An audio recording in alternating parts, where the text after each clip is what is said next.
Hello, Cancer, Sun, Moon, Rising, and Venus signs. Kamusta kayo? Sana po nasa mabuti kayong kalagayan. Welcome back po sa Star Tarot. At kung bago kayo dito, welcome din po kayo. Please subscribe, like, share my videos, and leave me a comment po kung naka-resonate kayo. Thank you. So, tingnan natin kung ano yung mga messages ninyo for today. We have the Knight of Pentacles. Ayan. So, dito sa Knight of Pentacles, may mga ano kayo dito, may mga offers na po pwedeng dumating sa inyo. You know, merong offer na paparating that could be financial opportunities at maaaring you are going to plan, no, ahead regarding this. So, baka titignan nyo muna, pag-aaralan nyo muna yung opportunity na yan. And then, probably you are going to take advantage of that opportunity at pagpaplanuhan ninyo kung papaano ninyo ito papatakbuhin, papaano ninyo ito gagawin, papaano ninyo ito i-implement sa buhay ninyo ng mga opportunities na to. You know, kasi you more on si Knight of Pentacles, more on pagpaplano at pagsisiguro, no? Si Knight of Pentacles, hindi siya gumagawa ng mga bagay na hindi siya sigurado. Kaya gusto niya kung ano man itong dadating na oportunidad, he promises to work hard towards that. No? Pagtatrabahuan niya yan, pagsisikapan niya. Pero before he embraces whatever that opportunity is, pagpaplanuhan muna niya yan. Pagpaplanuhan at pag-aaralan. No? So, magiging ganun din, maaari ang gagawin ninyo sa ngayon. We have the Three of Swords, pero this is really beautiful kasi nakabaliktad na siya. So, naka-reverse na yung ano na, naka-reverse na yung kanyang, tawag dito, yung kanyang energy. So, dati, no, nasaktan kayo, dati you are hurt, dati you are tawag dito, yung bugbog sarado, yung puso ninyo, yung dibdib ninyo. But now, things are going to change, no? For the better. Kasi ngayon, maaaring maglalakas loob na kayo, natanggapin na kung ano ang nangyari, kaya handa na kayong mag-heal, handa na kayong mag-recover from whatever that pain is na pinagdaanan ninyo. You know, maaari din na nakapagpatawad na kayo rito, kaya nakapag-let go na kayo ng taong ito kung sino man ang nakasakit ng inyong damdamin. Pwede rin na may pagpapatawad, no? At ang pagpapatawad na to, maaring will open up a new door para sa iyo at sa taong ito nakasakit ng inyong damdamin to start over. No, pwede rin na yung pagpapatawad na yan is closure.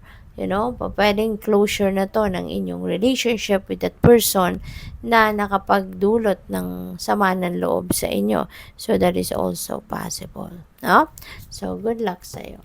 So, tignan natin kung ano pa. We have the Three of Wands. So, this is synchronicity, Cancer. There is a master number dito showing up, no? Meron tayong dalawang 3, so that is number 33, and that is a master number. So, I suggest po, pakitignan po ninyo, i-google po ninyo anong ibig sabihin po ng master number 33 for more guidance, kasi marami pa kayong mababasa dyan na makakatulong or makaka-resonate po sa inyo at maaring makatulong sa inyong sitwasyon sa ngayon. So, dito sa 3 of Wands, this is about fortune. No? Meron ka ding swerte, meron ding babalot na swerte sa buhay mo sa ngayon, sa mga gagawin mo at sa mga dati mo nang ginagawa, no? Pwede na meron ka rito mga sisimulan din, no, na mga may bago kang ideas or may mga bago kang plano, and you are going to start taking action towards that sa ngayon. And makakasiguro ka na things will be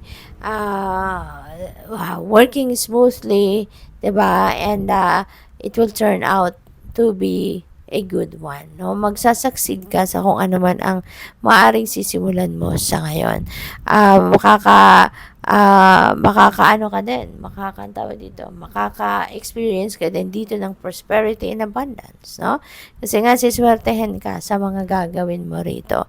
So, this is also about travel, no? Cancer, baka ang iba sa inyo talaga is going to travel soon. Meron akong narinig na 6. So, baka ang travel na to, baka magta-travel kayo within 6 months or in 6 months, no? So, yun ang naririnig ko. So, good luck sa'yo. So, maraming salamat din, no, sa inyong pag-subscribe sa aking channel. And if you haven't subscribed yet, subscribe na po kayo. And please click the join button sa baba ng video po, no, if you would like to join the membership. And also, maraming salamat for the cross-watchers for being here. Thank you also for those who are not skipping the ads. Maraming salamat po.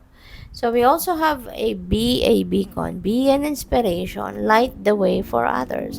So, napakalaki ng inyong misyon sa ngayon, Cancer, kasi tinatawagan na kayo. You are being called by the universe ngayon to step into your mission in life, your purpose in life, you are a beacon for others. Ikaw yung ikaw yung magbibigay ng liwanag, no, sa buhay ng iba. Maaring ikaw yung mag-inspire sa kanila, maaring ikaw yung magiging rock nila, ikaw yung sandigan, ikaw yung magiging inspirasyon, ikaw yung maaaring magiging gabay nila, ikaw din yung maaaring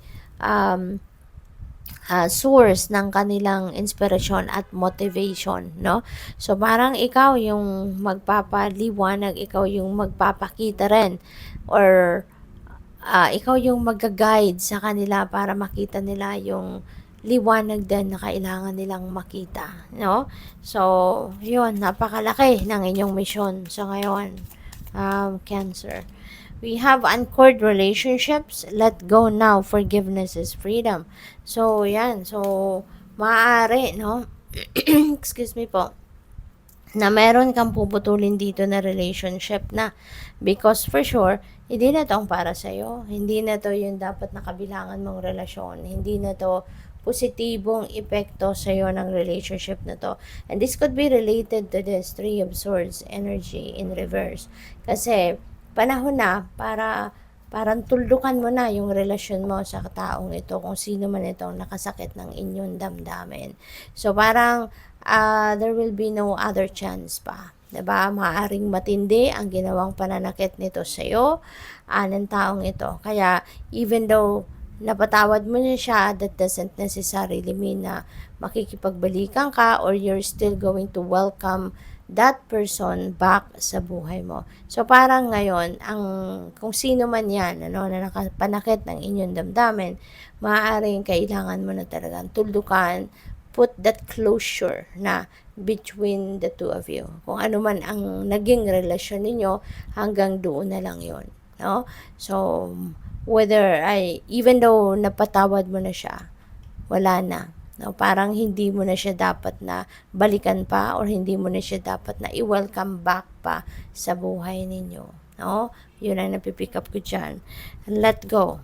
Okay? Let go. Kasi you don't deserve that person anymore. So, what else? We have a unicorn portal. Focus your light and listen for a message.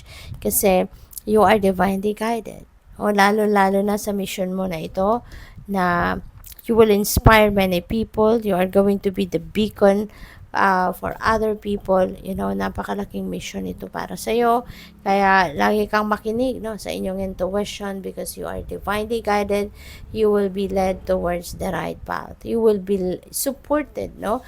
Lagi kang papaalalahanan at i-guide ng universe doon sa tamang daan kung saan kayo dapat mapunta. Okay?